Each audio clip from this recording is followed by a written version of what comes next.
Okay guys, welcome to the final video of phase 3, which is we're pretty much gonna talk about entries based on POIs, but also kind of add up everything so far. Essentially, right, this is gonna be the intro to quote unquote high RR. Okay. And the goal, right, of this video is for me to show you, right, how to find, not necessarily find POIs because that's the point of the previous videos, but how to act based on the POI, if that makes sense. And for the most part, right, as for actual points of interest, I usually like to derive them, whether it's from my higher time frames, whether it's my daily H4, right, or if you're classifying with structure, right, your major intraday, your sometimes minor intraday. I don't really like to use POIs below minor intraday unless it's already being played upon a previous point of interest.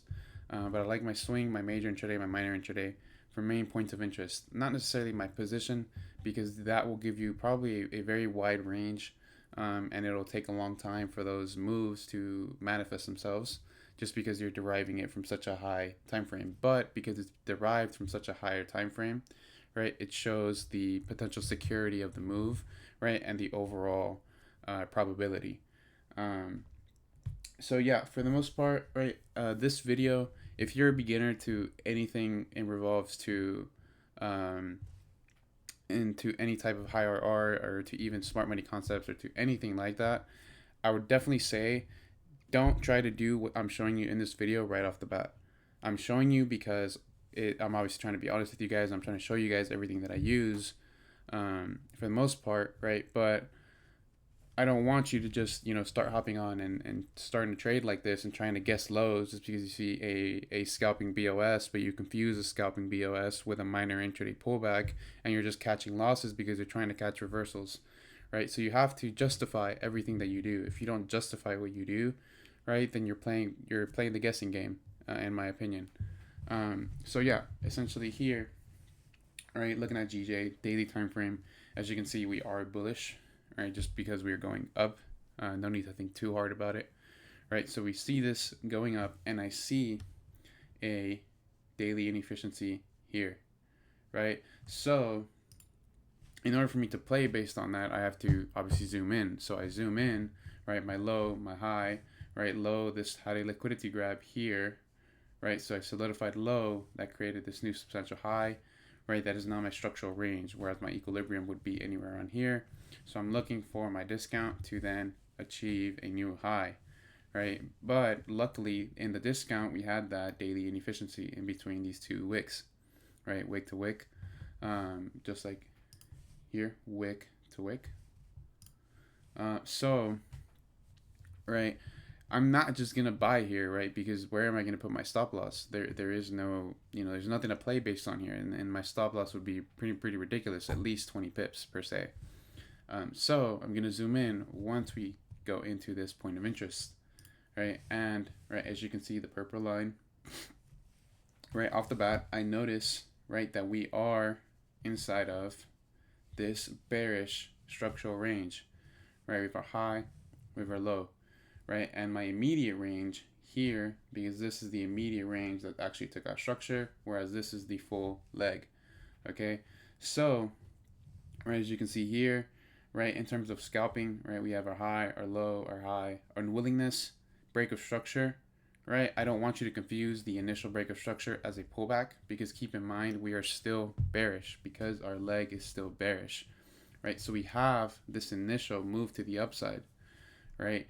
And even though we took out the essentially the immediate leg, right, I'll see this as a disruption of order flow because we already took out this potential point of interest for continuation too. So this is also a disruption of bearish order flow.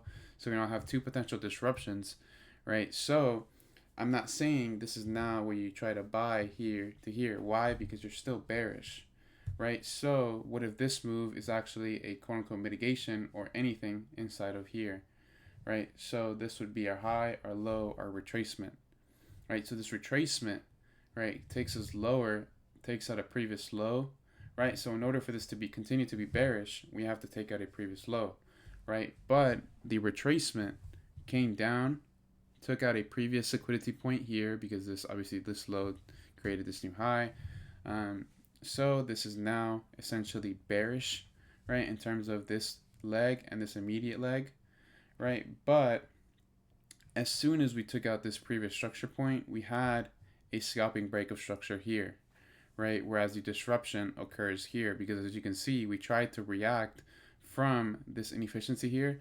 So because this reacted, gave no follow through, and essentially gave you the upward move, that is a disruption of order flow, and that's giving me signs of reversal. So not only that, we now have this to be considered a liquidity grab because we had the disruption that created a new high. We have a liquidity grab from here, and we now have an unwillingness based on our high-low retracement unwillingness, right? Unwillingness, liquidity grab. So as you can see, this is the only point of interest that matters to me. Why this wick here? Because there's a push down before the upwards move, and as you can see, there's liquidity sitting right above it, and we never came back to mitigate it, right? So my point of invalidation, which is something we're going to cover in another video, which is probably phase 5, we're essentially going to be here, and price cannot be down here, or cannot take this point out, or else it'll invalidate the entire thing, right? So, but if we take out my point of interest, then I'm also not interested. So that's why my range is here, right? So now that we have this intent, right, this is now when we use our premium discount. This is now when we use our momentum rules, right? High move, low time, right? Low movement, high time. I probably chopped that up again. I'm so sorry, right? High move, low time, low move, high time, right? So it's such a tongue twister. Anyways, right? As you can see, right, we have intent, right? We have momentum, right? We have a break of structure. We have a liquidity. We have an unwillingness, right? That's a lot of confluence. So I'm justifying why this can go up. And I'm trying to be as objective as I can because I'm playing based off of what I see on the chart, not what I think or not what I want. Okay? So as you can see, the momentum is definitely to the upside because we had our push up and then we have a zigzaggy move down, corrective move, right? So the point of interest, right? Obviously from here we mooned, but this is just probably a news catalyst. But as you can see, the news catalyst fits the technicals because everything is predetermined, everything is already priced in. And in order to give you these moves, price has to manifest itself in a way for it to be able to project that move up, or else the markets would be seen as unpredictable. Even though they are, people that say it's unpredictable is because they don't understand, right? If you understand what you're seeing, then you can make sense out of it. You can make sense out of it, you can justify a position, and if you can justify a position, the probability will more than likely increase, right? So as you can see, 2.5 pips here, right? And keep in mind, this is easily from 142 to almost a 200 pip move, right? Which is almost a 1 to 100 ish, right? That would be more so like a 1 to 60, 1 to 50 ish. But since we're aiming for previous highs, right, that would have easily been to 144, which is about 100 pips, right? Which is at least a 1 to 25. And as you can see, as you scale out, right, that is still a massive return, in my opinion. So yeah, as for that, moving on to example number 2. As we can see here, EURUSD, right, we had our immediate leg here, that was taken out. This is a very deep move, right? And we took out a very crucial level of structure here. Not to mention we've already taken out the minor point of interest here, right? Not to mention, right, that even though we had this reaction here before we broke structure, we had a reaction, no follow through, right? That just signifies to me a disruption of bearish order flow. So we are now bullish, even though we took out a previous structure point afterwards, right? Because our overall leg is here, right? Our minor legs are here. There. Okay. So, right, why do I have this box here? Well, this is something that's called a turbulence point, and that's something that we're going to cover also in phase 5. But just see it as an interruption in price, right? So I see that there's interruption in price here, so there's definitely order flow stuck in here, right? So I'm just trying to find a potential point of interest that I can play based off of inside of this range, right? So we zoom into the range, right? What do we see? I see 2 unmitigated points, right? I didn't really want to worry about up here. This isn't too convincing in my eyes, but here, right, what I see is essentially a move to the upside based off this reaction that probably filled inefficiency here, or partial inefficiency here, and that created the move to the upside. All right, this is point of interest number one, which would be the inefficiency fill, maybe an SC down here. And the reason why I have my point of interest until the low here is because this would be a point of invalidation on my smaller time frames. So that's point of interest number one. Point of interest number two, right, is obviously the extreme here. A much more deep retracement in terms of this overall range, right? And this is something that I would call a H1. Oh, it's not something I would call, but this is actually an H1 Wick. And the H1 Wick is actually an inefficiency fill on a smaller time frame, or it could even be an SC fulfillment inside of here, right? So a much more extremely deep retracement, right? And this would be more so your kind of 61.8 kind of ish based off of this range, right? But because this range is actually just inside of the discount, it's very valid to take these very deep retracements inside of this range here, because in the overall range, this is actually not that deep. So it's justifiable, right? So as we're going on, right, unmitigated, these are unmitigated points, so points of interest that I'm looking at, right? You can easily refine these more, right, through going through lower time frames, right? But over time, you're gonna notice that you don't need to be that perfect, right? It's cool to be that perfect because you learn a lot, and you learn that, you know, justifying your trades is what increases your win rate.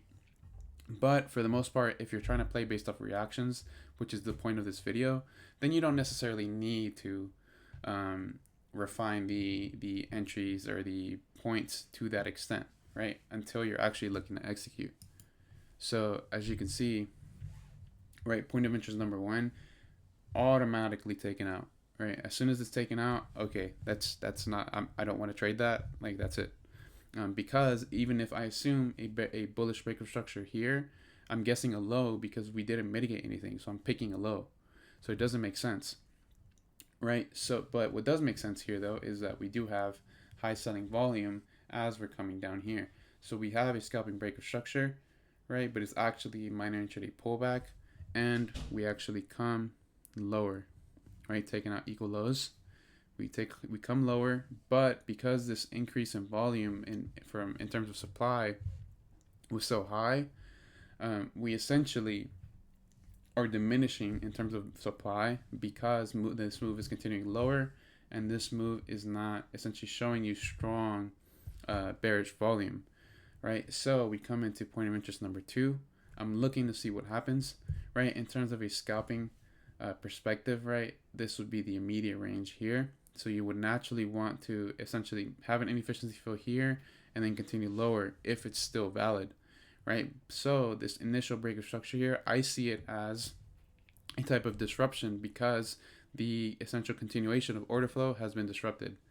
And not only that, but we now have a scalping break of structure. Why? Because this high created this low. I would consider this to be a break of structure unless we take out a previous low, right? So you can't assume that liquidity grab. But anyways, right, as we come lower, right, we now see intent. We now see a move to the upside. We now see a scalping break of structure. We now see a reaction out of our POI. We now see diminishment, right? So we now see an inefficiency fill. And I highlighted this because this is actually a trade I personally took. And this is a 30-second time frame SC in here, right? Unfortunately, I can't load that up anymore. It's too far back. But I'm sure you could find that in the previous markup section.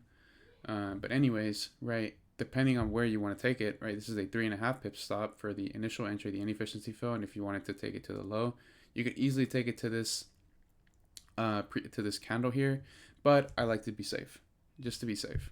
And obviously the 30-second SC there would be 2.5 pips, right, and that's me justifying it through the confluence of break of structure, diminishment of volume, point of interest, overall trend, right, bullish order flow potentially starting here, right? So what happens from here, right? As you can see, depending on whatever entry you took, aiming for those previous highs, you could see a 1 to 40, 1 to 60, right? And that is in one move, right? And there is actually plenty of opportunity to re-enter. So just imagine that, you know, taking partials, then taking more positions, then taking more partials, then taking another position, and then taking more partials. And this actually continued way higher than the projected target, All right.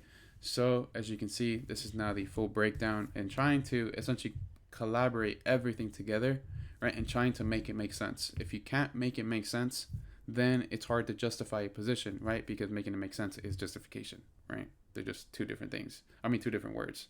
But yeah, anyways, as you can see, right, if you can justify your position, right, you have every reason to take it. And that gives you not only a higher probability of winning, but it gives you much more confidence. Why? Because you're essentially doing if this then that scenarios that make sense, that are rational, and you're developing the logic that I'm pretty much trying to instill in your head, right? So with that being said, that is the conclusion of phase 3, and I think phase 4 will be all the Wyckoff stuff, so I'll make sure to include that in the following section. But yeah, I'll see you guys in the next video.